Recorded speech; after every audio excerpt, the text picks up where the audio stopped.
अस्सलाम वालेकुम viewers, welcome back to my channel ST fashion. अब आज की इस वीडियो में मैं 3 to 4 ईयर बेबी गर्ल का एक टॉप बनाना सिखाऊंगी। विंटर टॉप है। नेट के साथ हमने इसकी डिज़ाइनिंग करनी है। नेट मैंने यहाँ पर 1 मीटर ली थी और बाकी जो कपड़ा है वो मेरा 1.5 मीटर है।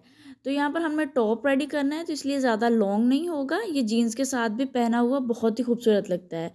तो चलिए चलते हैं कटिंग की तरफ। ये देखिए, सबसे पहले मैंने नेट ली है और ये जो मेरे पास 2 पीसीस पड़े हुए हैं, ये 2 पीसीस हैं जिनकी विड्थ और लेंथ मैं आपके साथ शेयर करती हूँ। तो ये दोनों पीसीस जो हैं ये स्कर्ट के पीसीस हैं। तो आप विड्थ देख सकते हैं, यहाँ पर 31.5 इंचज़ है और इसकी जो लेंथ है वो 14.5 इंचज़ है।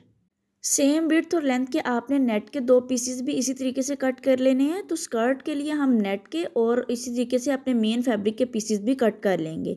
मेरा मेन फैब्रिक कॉटन का है। तो यहाँ पर अब हम सबसे पहले योक कट करेंगे। योक मैं 2 तरीके से कट करूँगी। यहाँ पर मैं इसकी मेजरमेंट लेना भूल गई हूँ, तो मैं आपको बता देती हूँ। मेजरमेंट जो है वो देखिए, आप डबल फोल्ड में 8 इंचज़ है, तो अगर सिंगल फोल्ड देखा जाए तो 16 इंचज़ विड्थ होगी दोनों पीसेस की, फ्रंट और बैक की। और जो तीरा है वो मैंने 6 इंचज़ रखा है। और अगर आर्म होल की बात करें तो वो भी मैंने 6 इंचज़ रखा है। ऊपर से हम 1/2 इंच की स्लोप देंगे और इसकी जो लेंथ है योक की वो मैं 8 से 9 इंचज़ रखूँगी, क्योंकि ये शॉर्ट योक है ना, इसलिए। तो यहाँ पर 2 तरीके से मैं कट करूँगी, जैसा कि मैंने आपको बताया था। तो जो शॉर्ट योक है, अगर तो आप शॉर्ट योक रखना चाहते हैं तो इसी तरीके से आप रखेंगे, नीचे से हल्की सी राउंड कर देंगे। लेकिन अगर आपको इसको राउंड भी करना है तो उसका भी मेथड मैं आपके साथ शेयर करूँगी। अब फ्रंट को हम बैक से अलग कर लेंगे और यहाँ पर अब हम नेक लाइन की कटिंग करेंगे। नेक लाइन जो है वो मैं 2 इंच या 1.25 इंचज़ आप ले लें। अगर बच्चे की नेक जो है वो इतनी मोटी नहीं है तो 2 इंचज़ और मैं विड्थ लूँगी और 3 इंचज़ जो है वो मैं यहाँ पर डेप्थ लूँगी। सेम आर्म होल की तरह दोनों निशानात को मिलाकर मैं बॉक्स बना लूँगी और इसको राउंड करने के बाद नेक लाइन भी कट कर लूँगी।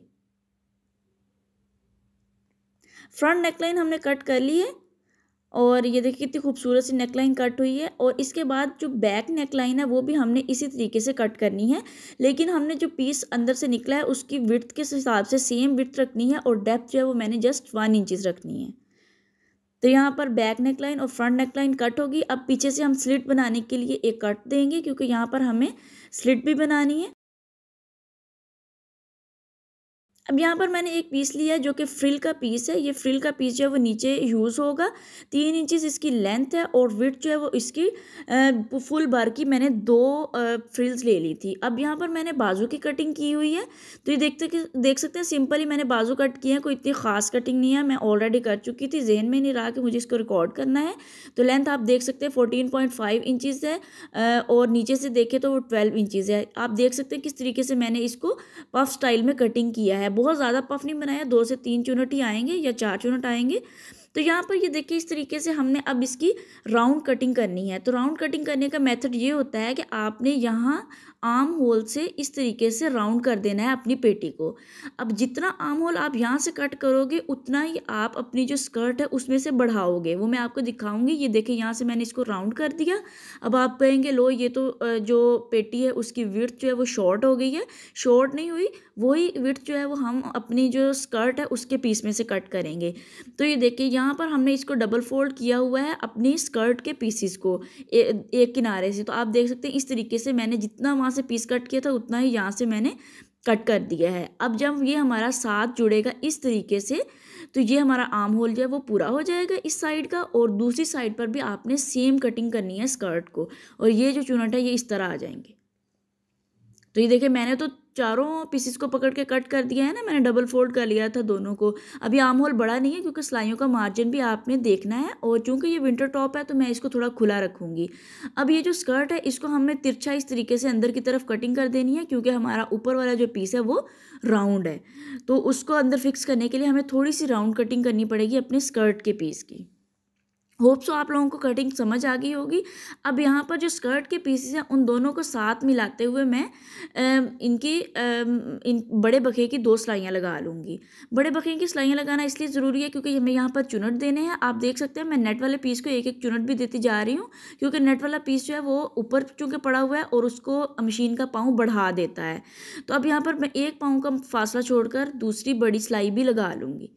अब इन दोनों सिलाइयों को बैक साइड से खींचते हुए मैंने यहाँ पर चुनट डाल लेने हैं अपनी पेटी के साइज़ के, जितना मुझे आर्म होल रखना है बस उतने ही बढ़ाने हैं, आपने बिल्कुल एंड तक चुनट नहीं लेके जाना। अब जो स्कर्ट है उसको हमने अपनी योक के साथ अटैच कर देना है।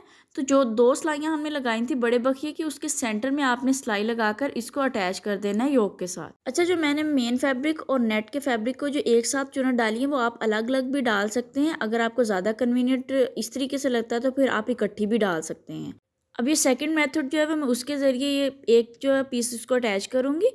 तो अच्छा, जिस तरीके से आपने मेन फैब्रिक को साइड से कट किया था ना, नेट को भी वैसे ही कट करना है, क्योंकि वो दोनों फैब्रिक जो है वो बाद में एक ही फैब्रिक के तौर पर यूज़ होंगे, क्योंकि दोनों फैब्रिक जो है वो स्कर्ट के तौर पर यूज़ होने हैं। तो इसलिए अब मैं देखिए यहाँ पर नेट को अपने मेन फैब्रिक के साथ अटैच कर रही हूँ और मेन फैब्रिक को भी मैंने इसी तरीके से चुनटे दी थी। तो दोनों ही तरीके ठीक हैं, आप वो करना चाहें वो कर लें, ये करना चाहें ये कर लें। अब ये बैक साइड की पीसीज हैं, इनको भी मैं साथ अटैच कर लूँगी, यानी स्कर्ट के पीसीज को, और जो मेरी योक है उसको भी अटैच कर लूँगी। तो इस तरीके से हमारे फ्रंट और बैक जो योक है वो स्कर्ट के साथ अटैच हो चुकी है। अब यहाँ पर मैं शोल्डर की सिलाइयाँ लगाकर शोल्डर्स को भी अटैच कर लूँगी। अच्छा, शोल्डर्स को अटैच करने से पहले अगर आप बैक की बटन पट्टी तैयार कर लें तो अच्छी बात है, वरना इस तरीके से भी हो जाएगी।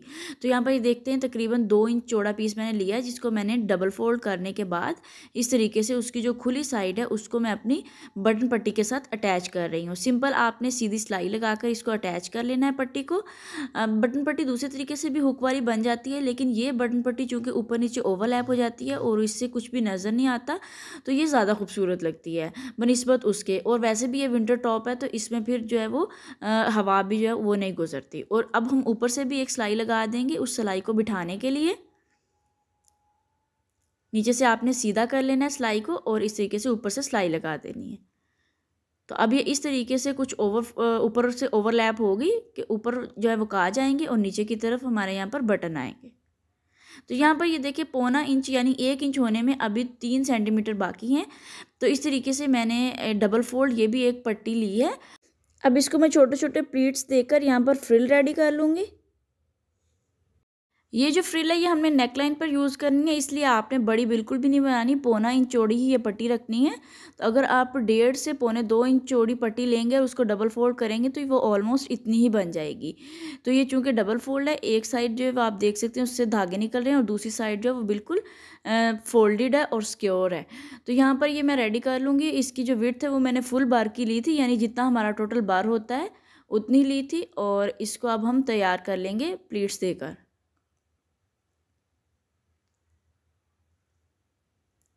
अब ये जो हमने फ्रिल लगाई थी इसको हम अटैच कर देंगे अपनी नेकलाइन के साथ। आपने ना तो नेकलाइन को ज़्यादा खींचना है और ना ही अपनी फ्रिल को खींचना है। फ्रिल तो वैसे भी नहीं खींचेगी क्योंकि इसके ऊपर एक सिलाई आई हुई है, लेकिन आपने जो इस नेकलाइन है उसको भी नहीं खींचना।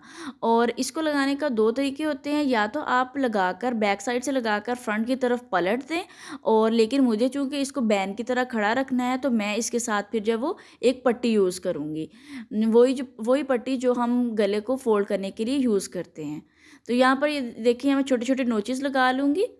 नोचेस लगाने से ये होता है कि जो गला है वो खुल जाता है। तो यहाँ पर मेरे पास चूँकि साथ का कपड़ा नहीं था, थोड़ा था, तो मैंने इस तरीके से एक पिंक कलर का कपड़ा ले लिया। चूँकि इसे नीचे ही आ जाना है तो इसलिए इतना ज़्यादा इशू नहीं है।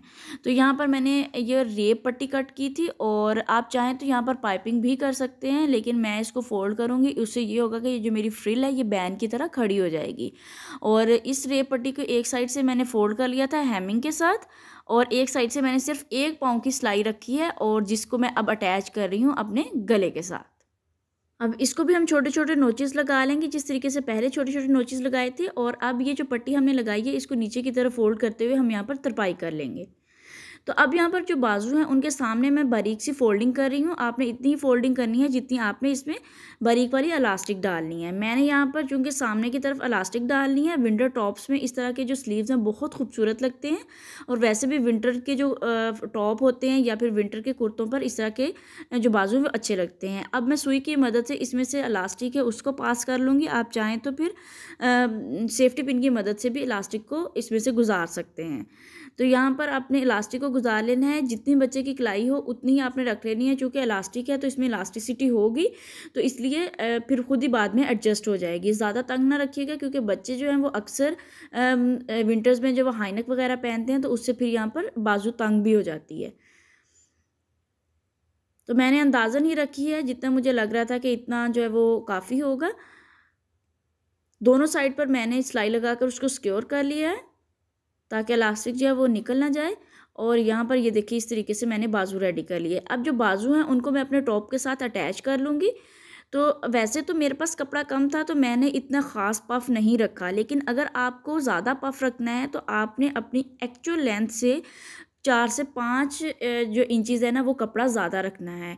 तो ये देखिए मेरा कपड़ा चूँकि एक्चुअल लेंथ से थोड़ा-सा कम था, और मतलब मैंने थोड़ा-सा ज़्यादा ही लिया है, लेकिन इतना ज़्यादा नहीं लिया कि मेरा अच्छा-सा पफ़ बन सकता। तो इसलिए मैं सिर्फ़ 4 प्लेट्स दूँगी, 2 मैंने पीछे की तरफ दी हैं और 2 ही मैंने आगे की तरफ दी हैं। इससे ही मेरा थोड़ा-सा पफ़ बन जाएगा। अदरवाइज़ आप चाहें तो यहाँ पर सिंपल बाजू भी लगा सकती हैं, और इस डिफ़रेंट बाजुओं के स्टाइल होते हैं, आप कोई भी बाजू और लगा सकती हैं। लेकिन मुझे ये खूबसूरत लग रहा था तो फिर मैंने इस तरीके से ये बाजू बना लिए। तो आर्म होल में हमने अपना जो आर्म है वो अटैच कर दिया है। तो यहाँ पर अब हम फिटिंग की सिलाई लगाएंगे। फिटिंग की सिलाई कुछ ख़ास नहीं होगी, क्योंकि ये एक तो टॉप है, ऊपर से विंटर का टॉप है, तो इसको हम खुला ही रखेंगे। और खुला जो टॉप होगा ना वो आप इजीली हाई नेक के ऊपर से पहना सकेंगे, इसलिए इसकी कोई ख़ास जो मैं विड्थ नहीं रखूँगी। और ये 3 से 4 साल की बच्ची को बआसानी ये टॉप आ जाएगा।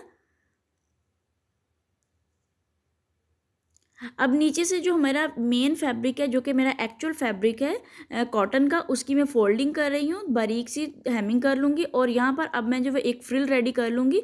वही फ्रिल जिसकी जो लेंथ है वो 3 इंचज़ थी, उसके ऊपर जो है वो मैं डबल सिलाई लगा लूँगी, और उसको मैं डबल सिलाई लगाने के बाद फ्रिल रेडी कर लूँगी। और जो फ्रिल है उसको मैं नेट के साथ अटैच कर रही हूँ, जस्ट नेट के साथ। ठीक है, आपने मेन फैब्रिक के साथ अटैच नहीं करना, बल्कि नेट के साथ अटैच करना है। और पीको के इसके नीचे से पीको भी आपने करवा लेनी है। तो जी व्यूअर्स, हमारा फाइनल प्रोडक्ट रेडी हो चुका है। देखिए खूबसूरत सा टॉप हमने रेडी कर लिया है। पिक्चर में ये चूँकि पड़ा हुआ है तो शायद इतनी अच्छी लुक नहीं आ रही, बट ये बहुत खूबसूरत टॉप बनता है। तो व्यूअर, आपको मेरी वीडियो पसंद आई हो तो प्लीज़ कमेंट सेक्शन में ज़रूर बताएं। चैनल को सब्सक्राइब करें और बेल आइकन को दबाना मत भूलें, ताकि हमारी हर नई आने वाली वीडियो आप तक बआसानी पहुँच सके। नई वीडियो के आने तक अल्लाह हाफिज़।